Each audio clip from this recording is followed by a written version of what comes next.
హరే కృష్ణ.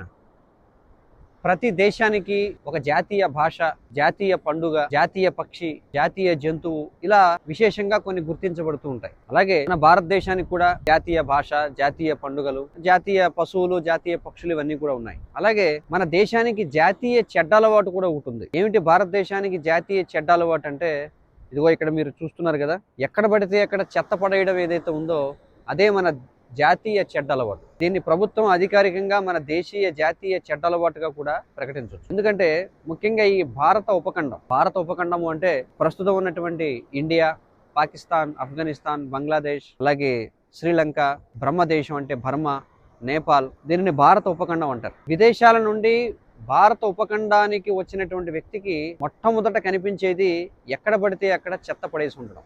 ఒకప్పటి ఎంతో అత్యున్నతమైనటువంటి భారతదేశం ఈనాడు మనం చూస్తే చెత్తకి రాజధానిగా మారిపోయిందని చెప్పుకోవాలి. మరి కృష్ణ చైతన్యవంతులైనటువంటి మనం, భగవద్భక్తులైనటువంటి వాళ్ళు భూమిని తమ తల్లిగా చూడాలి. ఎందుకంటే భూమి భగవంతుని యొక్క భార్యగా చెప్పబడుతుంది. మన యొక్క భూమిని చాలా పరిశుభ్రంగా మనం ఉంచుకోవాలి. ముఖ్యంగా ఈ ప్లాస్టిక్ అనేది కనిపెట్టబడిన తరువాత ఎక్కడ పడితే అక్కడ చెత్త, ఇదంతా కూడా భూమిలో కలవనటువంటి చెత్త. మరి దీన్ని బట్టి మనం అర్థం చేసుకోవచ్చు దేశం ఇంత చెత్తగా ఉందంటే దేశం యొక్క చైతన్యం కూడా ఎలా ఉందనేది. దేశంలో ఉన్నటువంటి పరిస్థితులు అక్కడ ఉన్నటువంటి జనుల యొక్క చైతన్యాన్ని ప్రతిబింబిస్తాయి. మరి మనకి ఇంగ్లీష్ లో ఒక చక్కటి సామెత ఉంది, cleanliness is next to godliness అని చెప్పంటారు. అంటే ఎక్కడైతే భగవత్ చైతన్యం ఉంటుందో అక్కడ పరిశుభ్రత ఉంటుంది అని. మరి మన భారతదేశపు ప్రస్తుత పరిస్థితిని చూస్తే భగవత్ చైతన్య పరంగా మనం ఎంత దిగజారిపోయాం అనేది మనం అర్థం చేసుకోవచ్చు.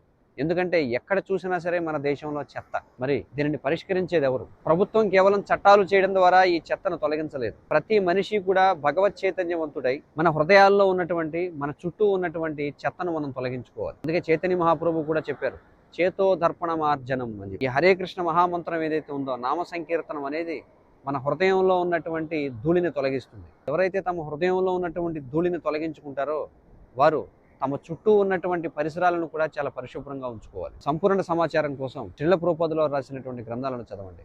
హరే కృష్ణ.